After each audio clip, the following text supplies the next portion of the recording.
Sir ఇప్పుడు మీరు ఏదైతే చెప్పారో సెకండ్ 30% ఎవరైతే ఉన్నారో డిజేబిలిటీ లేదు. కానీ కంప్లీట్ క్యూర్ అయిపోయారు కానీ ఇంతకు ముందులాగా నార్మల్ లైఫ్ లీడ్ చేయలేరు. హ్మ్. కొంత ఎక్కడో ఒక ఆ అంటే ఎఫెక్ట్ అనేది కనిపిస్తూ ఉంటుంది యెస్. యెస్. బాడీలో. అంటే వాళ్ళు ఫర్దర్‌గా ఫ్యూచర్‌గా వాళ్ళు త్రూ ఫిజియోథెరపీ కావచ్చు, హ్మ్. ఏదైనా లైఫ్ స్టైల్ చేంజెస్ కావచ్చు, ఇవి చేసుకుంటే ఫర్దర్‌గా నార్మల్‌గా అయ్యే ఛాన్సెస్ ఉంటాయా? యాహ్! యూజువల్‌గా రికవరీ ప్రాసెస్ అనేది ఒక 6 మంత్స్ టు 1 ఇయర్ వరకు జరుగుతూనే ఉంటది. సో, పేషెంట్స్ మామూలుగా అడిగినప్పుడు ఇలానే చెప్తుంటాను. ఇంకా ఎంతవరకు వెయిట్ చేయాలి మేము? ఆల్రెడీ స్ట్రోక్ వచ్చి 1 మంత్ అయింది. ఇంకా రికవర్ కాలేదు. ఇంకా రికవర్ కాలేదని ఎవరికైనా ఉంటుంది పాపం తెలియని వాళ్ళకి. సో, రికవరీ ప్రాసెస్ మాత్రం 6 మంత్స్ టు 1 ఇయర్. ఇంకా చాలామంది 18 మంత్స్ అయిపోయి, 2 ఇయర్స్ అయిపోయి ఇంకా ఏం రాలేదు అని చెప్తారు. సో, నేనైతే గనుక 12-18 మంత్స్ వరకు ఎంతొస్తే ఇంకంతే. That is your base line ఇంకా.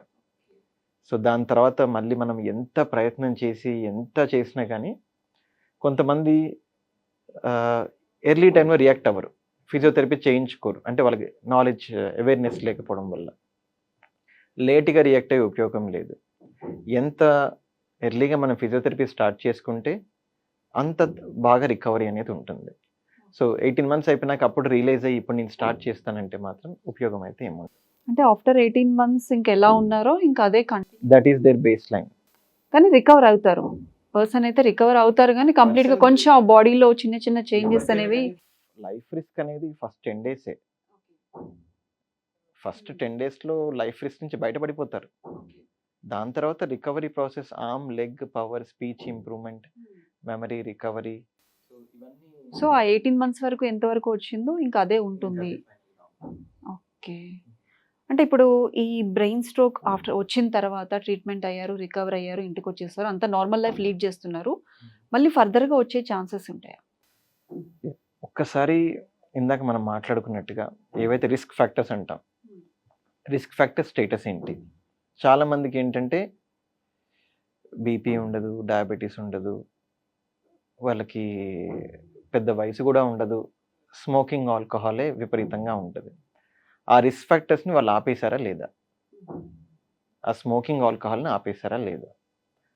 దాన్ని ఆపేస్తే గనుక వచ్చే అవకాశాలు తక్కువ. ఇఫ్ ఎట్ ఆల్ వాళ్ళొచ్చినప్పుడు హాస్పిటల్‌కొచ్చినప్పుడు కొంతమందిది అరైవల్ రాగానే చూస్తే బీపీ 200, 220, 240 అలా ఉంటది కొంతమందికి.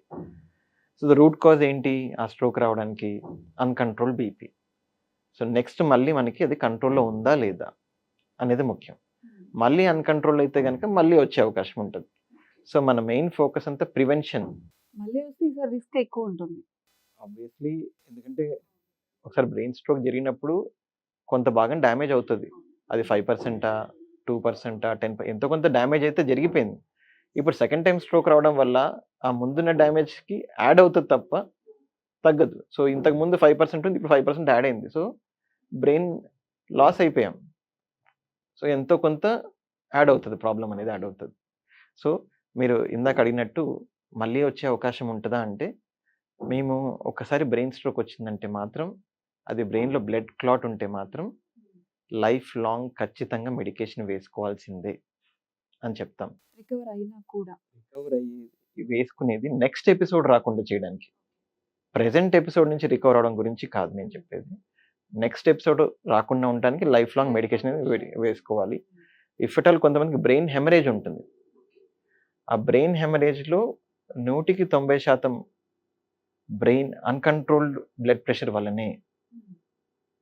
100% అన్‌కంట్రోల్డ్ బ్లడ్ ప్రెషర్ వల్లనే. వాళ్ళ బ్లడ్ ప్రెషర్ కంట్రోల్‌లో ఉంటే వాళ్ళకి మళ్ళీ రిపీట్ అయ్యే అవకాశం అయితే చాలా రేర్. ఇంకా ఫుడ్ హ్యాబిట్స్‌లో ఏమైనా చేంజెస్ చేసుకోవాలంటారా? యాహ్! ప్రిడామినెంట్‌గా మనం చూసుకునేది హై కొలెస్ట్రాల్ లెవెల్స్ ఉంటాయి బ్రెయిన్ స్ట్రోక్ పేషెంట్స్‌లో. ఎవరికైతే హై కొలెస్ట్రాల్ లెవెల్స్ ఉంటాయో వాళ్ళకి ఆయిలీ డైట్ తగ్గించమని చెప్తాము. ఇంకోటి అన్‌కంట్రోల్డ్ షుగర్స్ ఉన్నాయనుకోండి ఎవరికైనా గాని. ఆ ఎక్సెస్ అయిపోయిన షుగర్స్ ఏవైతే ఉంటాయో ఆటోమేటిక్‌గా మన బాడీ వాటిని ఫ్యాట్‌గా మార్చేస్తుంది. దానివల్ల కొలెస్ట్రాల్ ఎక్కువైపోతది బాడీలో. So, uncontrolled sugars will reflect as uncontrolled cholesterol. Okay. బాడీలో ఉన్న ఎక్సెస్ షుగర్స్ అంతా ఏమైపోవాలి? సో, కాబట్టి ఒకవైపు ఆయిల్ డైట్ తగ్గించుకోవాలి. ఒకవైపు డయాబెటీస్ అనేది స్ట్రిక్ట్ కంట్రోల్‌లో ఉంచుకోవాలి. ఇంకోటి ఆల్రెడీ ఎగ్జిస్టింగ్ బాడీ ఫ్యాట్‌ని తగ్గించుకోవడానికి కొంచెం లైఫ్ స్టైల్ మోడిఫికేషన్స్ ఏదైనా ఫిజికల్ ఫిట్‌నెస్ యాక్టివిటీ చేసుకోవాలి. యాక్టివ్ లివింగ్ ఉన్నవాళ్ళు ఎంత యాక్టివ్‌గా ఎంత ఫిజికల్ ఫిట్‌నెస్ చేసుకుంటే అంత మంచిది.